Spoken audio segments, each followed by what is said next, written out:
The first sound was not a full roar, but a broken one, as though air had caught and torn in the throat of something immense. It faded into silence, leaving only the wind brushing through brittle grass. When the ranger followed the sound, his eyes caught a shape pressed flat to the earth. The young male lion was not resting. His mane rose and fell unevenly, the hair matted by dust and sweat. A length of steel wire circled his neck, pulled tight into the muscle, each shallow breath grinding the wound deeper. Around him the grass lay flattened in circles, where he had thrashed and fought, the ground scarred with claw marks that had found no release. Hyena tracks threaded close, looping in wide arcs as if drawn by the smell of blood. The prints of men cut across them, deeper, sharper, heading back toward the boundary fence. A bait stick lay broken a few paces away, its meat still damp, flies lifting in clouds at the slightest stir of air. The picture was clear enough. The snare had been set for him, and it had done its work. The lion's golden eyes, dulled by exhaustion, turned once toward the sound of approaching boots before closing again, not in trust, but in a haze of fading strength. The ranger crouched low, careful to stay in the open where the animal could see him. His hand touched the dry earth to steady his breathing. There was no time to wait for backup from the team. The lion's breaths were already ragged, each one shorter than the last. He studied the wire, followed its path to where it had been anchored against a root, twisted hard until it bit. At that moment, concern gave way to something quieter. A kind of steady decision took hold. There was no choice but to act, here and now. The sun pressed down, hard and unrelenting, turning the air into waves that shimmered over the grass. A pair of oxpeckers circled and landed, bold enough to search the lion's mane for insects, but they were chased off by a weak flick of his tail. His flanks trembled with effort, ribs lifting in shallow rhythm, and once a low moan escaped, too soft to carry far. The ranger's throat tightened at the sound. He whispered almost without thinking, "Easy, boy." The words were not meant as comfort so much as a steady tone, something even and familiar against the edge of fear. He moved closer in careful steps, eyes fixed on the lion's paws, each claw flexed slightly, as if even unconsciousness could not dull the instinct to defend. The ranger's boots pressed into soft soil, where the animal's blood had darkened patches of grass. Kneeling now, he let his knife slide into his palm, the blade catching a dull glint of sun. He did not reach for the wire yet. Instead, he waited, listening for the rise and fall of breath, measuring its rhythm, searching for the spaces where his movements might not startle. The boundary fence stood silent behind them, a line that meant safety to some and hunger to others. Beyond it lay the marks of men who had set the trap, their footprints already softening in the heat. The ranger's eyes flicked to those prints, then back to the lion. There was no room in this moment for anger, only the practical truth. The animal would not last another hour without release. His hands shook once as he reached, the tremor quickly stilled against the root where the snare tightened. He tested the wire with his fingers and felt how deep it cut, slick with blood where the mane parted. The lion stirred, head lifting an inch, eyes flashing open. A sound rumbled low, not full-throated but rough, torn from exhaustion. The ranger froze, lowering his gaze, body held still. The moment stretched long. The only sound was the click of insects in the grass. Slowly, the lion's head eased back, his eyes closing once more, not in surrender, but in sheer fatigue. That was enough. The ranger pressed the knife's edge to the wire, knowing it would take more than one cut, and that each movement carried risk. But he had already chosen. He leaned close, breath slow, shoulders tense with balance. Dust rose at the faintest shift of wind, settling again on the lion's mane, on the wire, on the ranger's forearm. For the first time he noticed how young the male truly was. Muscles still lean, mane still dark at the edges. A life caught too soon in a struggle not of his making. The ranger's jaw set, and he whispered again, softer this time, "We'll get you through." His words disappeared into the grass, but the steadiness in his voice held. Behind him the plains carried on as if untouched, weaver birds darting between acacias, distant herds moving like shadows at the horizon. Here, though, all sound seemed to narrow to the rasp of a lion's breath and the scrape of blade against steel. Each cut, each pause, would decide whether the stillness in the grass would deepen into silence or break open into something else entirely. The open stretch of ground lay before him, exposed and without cover, a small expanse that felt wider than any valley. The ranger drew in a slow breath and began to cross it, each step pressed carefully into the soil, as though the earth itself demanded silence. His boots sank into dust, softened by the lion's thrashing, and the air still carried the sharp metallic tang of blood, mixed with the dry sweetness of grass. His voice rose low, barely above a murmur, steady and deliberate. "Easy now. It's all right." The tone was calm even in its trembling, not meant as command but as presence. The lion stirred at the sound. His body trembled, muscles seizing as if to rise, but the strength wasn't there. Foam clung at the edges of his mouth, drying pale in the heat. His lips lifted weakly, teeth bared in a grimace that dissolved into a cough. His chest heaved in shallow bursts, air dragging rough through the wire wound. The dust beneath his jaw was darkened where saliva and blood had mixed, damp patches pressed flat by the weight of his muzzle. The flick of his tail struck once against the ground, a movement as feeble as it was instinctive. The ranger slowed his steps the nearer he came. He lowered his body gradually, knees bending to keep his frame small, hands open where the lion's heavy eyes could see them. He knew suddenness would undo the fragile stillness holding this moment together. The distance closed to where the root jutted from soil, its bark scored deep where wire bit in. The loop had been twisted with cruel efficiency, driven into wood so firmly that it had become part of it, immovable without effort. The ranger crouched, listening for the rhythm of breath that scraped unevenly through the lion's throat, waiting for each rise and fall before moving further. The lion's head shifted, eyes flashing once with a dim light of resistance. A low growl rumbled, more vibration than sound, torn apart by weakness. The ranger froze in place, gaze lowered, body still. He allowed the seconds to stretch, the silence to fill until the tension eased. When the lion's head sank again, eyelids slipping closed, the ranger reached with careful steadiness for the wire.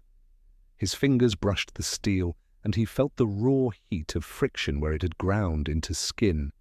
It was slick with blood where the mane had parted, and the flesh beneath was ridged with swelling. Sweat beaded along his temple, not only from heat, but from the effort of stillness. His hand trembled as he set the blade against the first coil. The knife's edge pressed carefully, angled against the tight twist. The lion stirred at the vibration, body flinching.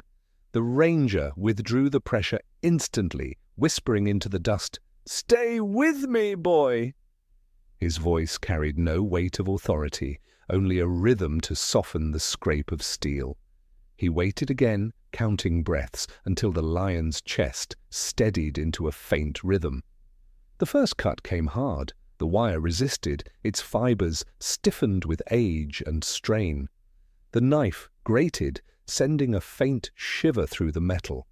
The lion moaned low, a rough exhalation that rattled against his ribs, and his paws flexed once, claws gouging shallow grooves into soil.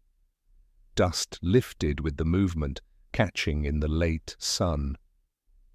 The ranger's jaw tightened. He pinned the wire harder against the root with one hand, using the other to saw carefully, the blade working in patient strokes.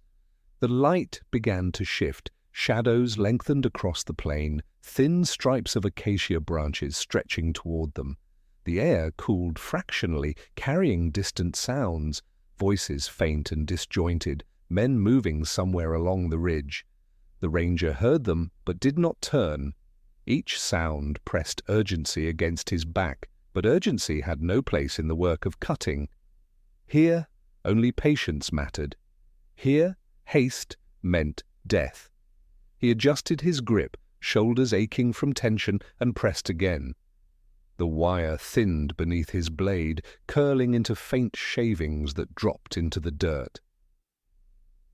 His knuckles whitened with the strain of holding still, while every muscle in his body screamed for release. At last, one strand gave way with a sharp snap, recoiling slightly against his wrist. The lion jerked violently at the sound, his head lifting, teeth bared in a broken snarl. The ranger rocked back on his heels, knife lowered, heart thundering. For a moment he thought the lion might rise, might lunge, even in his weakness. But the energy faltered as quickly as it came. The animal's head dropped once more, breath rasping out in a harsh, drawn sigh. The ranger returned, leaning in again, every movement slower than the last, his hand steadying against the root as he set the blade once more. Another cut, another pause. The voices on the ridge swelled faintly, carrying laughter that felt too loud against the quiet gravity of the plain. The ranger forced them from his focus, anchoring himself only to the wire, the knife, the rhythm of a lion's battered breath. He whispered once more, "Almost there." The words carried like a thread to bridge the silence. The lion's ear twitched at the sound, a small flicker of awareness. His paw shifted, dragging against dust, claws half extended before retracting again. His eyes opened briefly, gold dulled by pain, but alert enough to fix on the man crouched at his side. The gaze held for a beat, unblinking, before exhaustion dragged the lids closed once more. The ranger cut deeper. The knife edge grated until sparks of pain shot through his wrist. He ignored them, pressing on with slow persistence. Another strand gave way, snapping free with a metallic ping. The loop loosened fractionally, enough that the lion's breathing eased a little, no longer forced through the full constriction. A shudder ran through his body as air filled his lungs with less resistance. His sides rose higher, though each breath still rasped raw.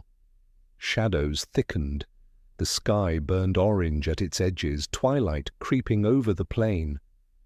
The ranger could feel time pressing close. The men's voices on the ridge grew sharper, drifting downward with the slope of wind. But he did not allow his hands to hurry.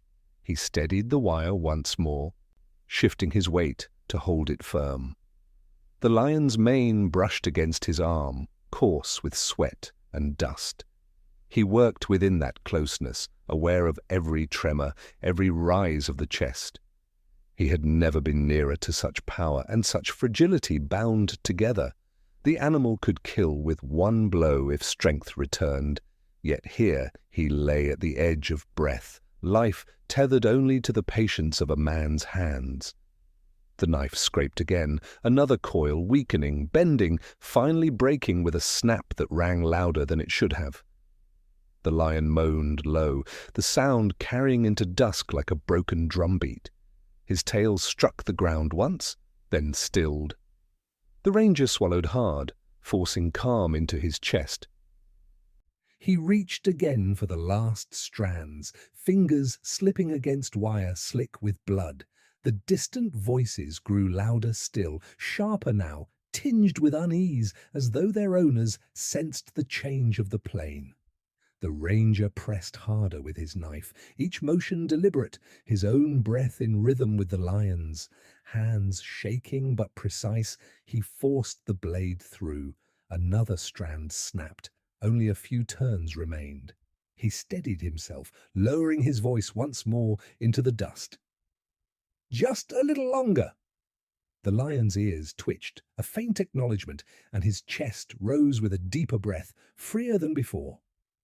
The ranger drew his blade for the final cut, arms trembling, every nerve aware of the presence at his side and the danger above the ridge. He pinned the wire firmly, shoulders taut, and began to work against the last cruel twist of steel.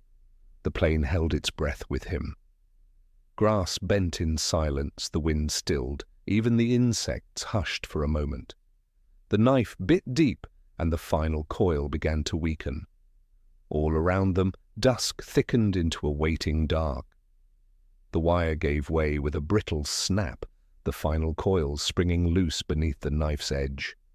For a breath, the air held still, as though the land itself was waiting. Then the lion's body shuddered. He surged up with sudden force, paws scattering earth, mane bristling wide in the falling light. The ranger leaned back, knife lowered, heart pounding but movements controlled. Dust rose in a low cloud around them, carrying the scent of iron and musk. The lion stood at last on trembling legs, the gash around his throat raw, but no longer pulled tight, each breath rasping but free. On the ridge above, figures moved into view. The hunters had returned, their shapes etched dark against the sky. Metal caught the sun, spears or rifles lifted in uncertain hands. Their voices carried faintly, sharp at first, then breaking off into murmurs as they took in the sight below. The lion's head turned toward them, eyes burning with a new steadiness.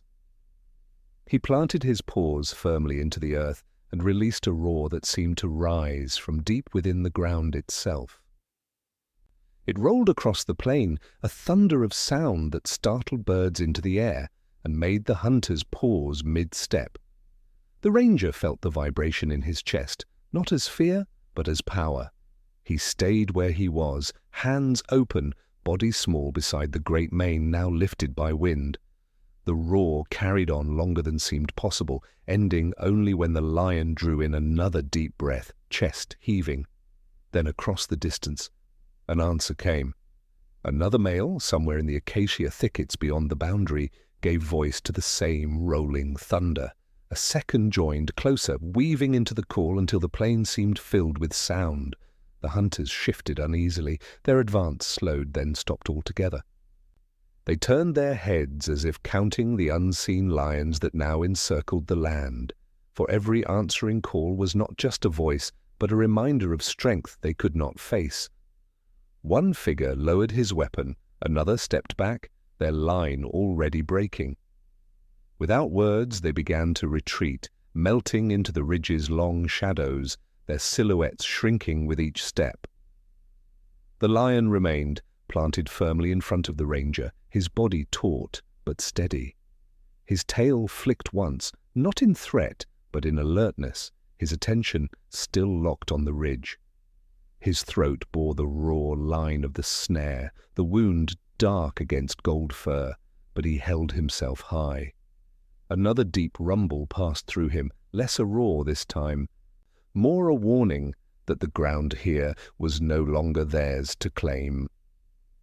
The ranger let out a soft breath, shoulders easing though his body remained still, respectful of the distance between them. Around them, evening was settling fast. The horizon glowed with fading fire, streaks of orange and purple drawn thin across the sky.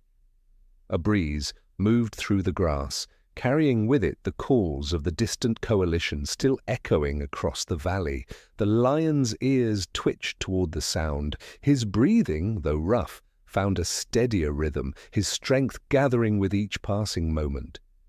He did not step away immediately. Instead, he lingered at the ranger's side, as if holding the line not only for himself, but for the human who had knelt in dust to cut steel. The ranger whispered once more, words carried barely above breath. "You're free now."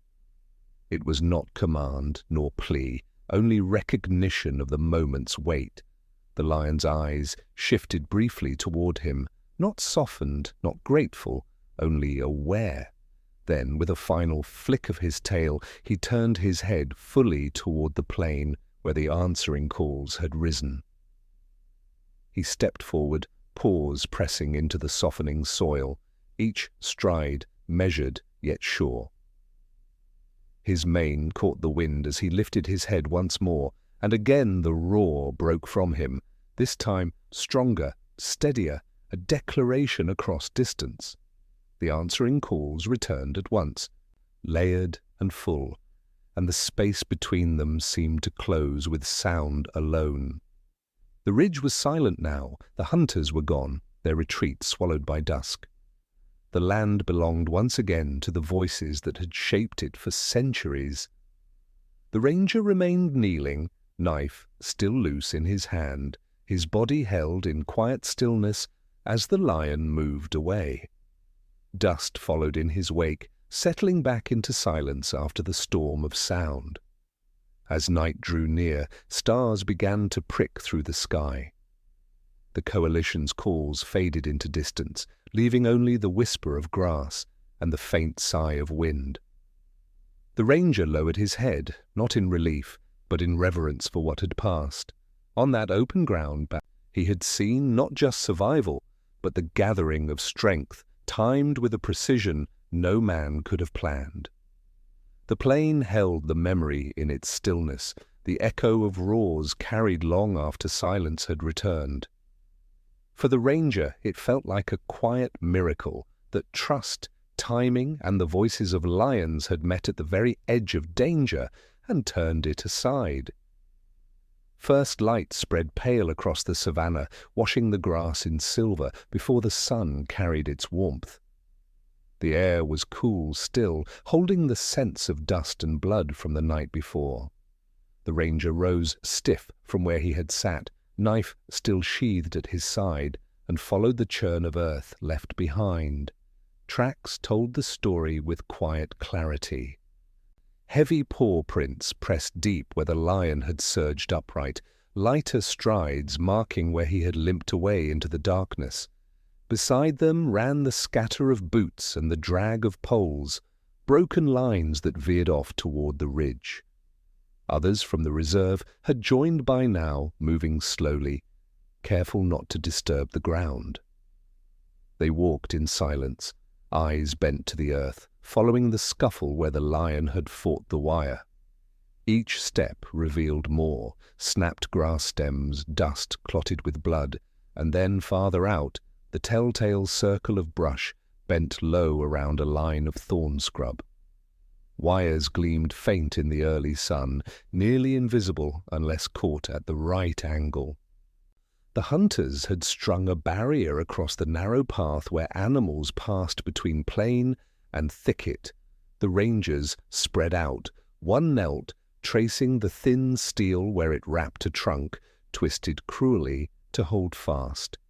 Another followed the line farther, finding loop after loop, set in waiting arcs. In the dimness of night, no lion would have seen them until it was too late. The men worked slowly, cutters pressing into the coils, each wire folded and dropped into canvas sacks. The sound of metal giving way echoed small but sharp in the quiet morning. Each trap dismantled felt like a weight lifted, though the count grew longer than any of them had hoped. Through it all, the young male appeared once at a distance. He stood, limping along the curve of the plain, mane stirring faintly in the breeze. His throat bore the fresh wound, red still but free of constriction. He did not approach, nor did he settle far. Instead, he paced a slow line, pausing to look back toward the men crouched at their work. His ears flicked, tail swishing once as though uncertain, before he lowered himself briefly to the ground. Even resting, his head remained high, gaze fixed on the figures undoing what had bound him. One ranger lifted his hand in quiet acknowledgement, Nothing more. No sound passed, no step taken closer. Respect held the distance between them. After a few breaths, the lion rose again, each movement stiff, and turned toward the acacias that lined the horizon. Well, the limp was clear, but so was his determination. Beyond the first rise, the faint shapes of other lions came into view. A lioness lingered at the edge of the thicket, her body angled outward in watch, her tail curled low. Two subadults shifted beside her, their outlines restless against the brush. As the male approached, the younger lions bounded forward with awkward energy, pressing noses roughly against his flank, licking once at his shoulder before pulling back. The lioness leaned in close, her head brushing against his in a brief, silent grooming. There was no ceremony in the act, only the plain and wordless recognition of his return. The rangers watched from afar, pausing in their work. The sight held them for a moment, softening the fatigue that pressed against their shoulders. Then they turned back to the line of wires, hands steady, pulling, folding, coiling. The sun climbed higher, heat gathering already, though the morning was not yet far. Dust clung to their trousers, their palms raw from the press of pliers, but the work continued until the last trap lay bundled. One man dropped the final coil into his pocket, its weight heavy though small. The others stood, stretching into the sunlight, their breaths carrying faint mist that vanished as quickly as it rose. Around them the plain was quieter now, no hint of human movement beyond their own. The tracks of the hunters had faded into distance, lost against stone and scrub. What remained was a line of broken wire, carried away in sacks, its sharp memory dulled. The lion had already disappeared into the acacias. Only the soft rustle of leaves betrayed the place where he joined his pride. The grass swayed gently in his wake, then stilled again as if erasing the violence of the night. Relief did not come with cheers or words. It came as breath, steady and unspoken. It came as the faint sting of sweat drying on skin, as the quiet knowledge that the traps were gone, at least for now. The men shouldered their tools and turned back toward camp, their shadows long on the pale earth. Behind them the savannah opened into light. Birds lifted in small flocks, the morning wind brushed low through the thorn scrub, and the land held its silence again. Days slipped by, carrying the heat of the sun and the steady rhythm of wind across the savannah. The land softened again into its ordinary silence, the drama of the snare fading into tracks erased by weather and grazing herds. Yet in that quiet, something had shifted. The lion that once lay bound in wire now moved with his coalition, his steps measured and soundless, as though the earth itself carried him forward. The wound at his throat had begun to knit, raw edges cleaned by time and by the rough grooming of companions. Each breath he drew now came easier, no longer caught against steel. The ranger saw him first at a distance, a dark mane rising above the grass like a slow-moving shadow.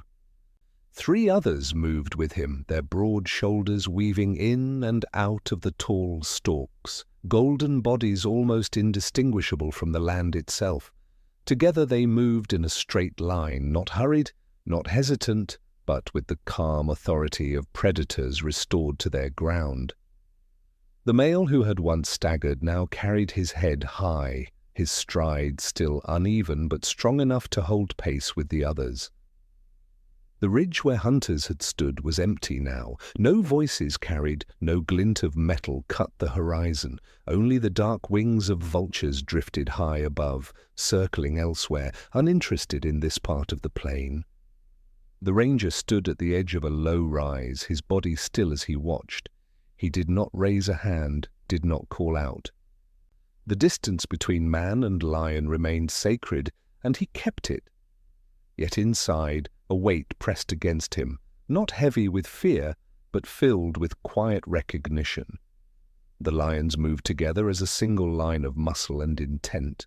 Their tails flicked lazily, ears turning at the faint cries of birds in the distance. Occasionally one lifted his head, nostrils flaring at the scent of wind-borne dust, then lowered it again, content with the path ahead. When the limping males slowed, another brushed against him briefly, their flanks pressing close for a heartbeat before separating. It was no gesture beyond what lions know, yet it carried the strength of acceptance, of unity that left no one behind. The ranger's gaze lingered on the scar that traced the young male's neck. It caught the light faintly, a pale line against dark mane. Where once it had bled, it now marked survival. The sight brought a swell of relief that rose like breath and passed without sound. He touched his pocket without thinking, fingers closing around the small coil of wire he had kept. It was not much, only a fragment twisted tight, but it held the weight of that night, of trembling hands and a life lifted back from the edge. Heat shimmered on the plain as the sun climbed higher.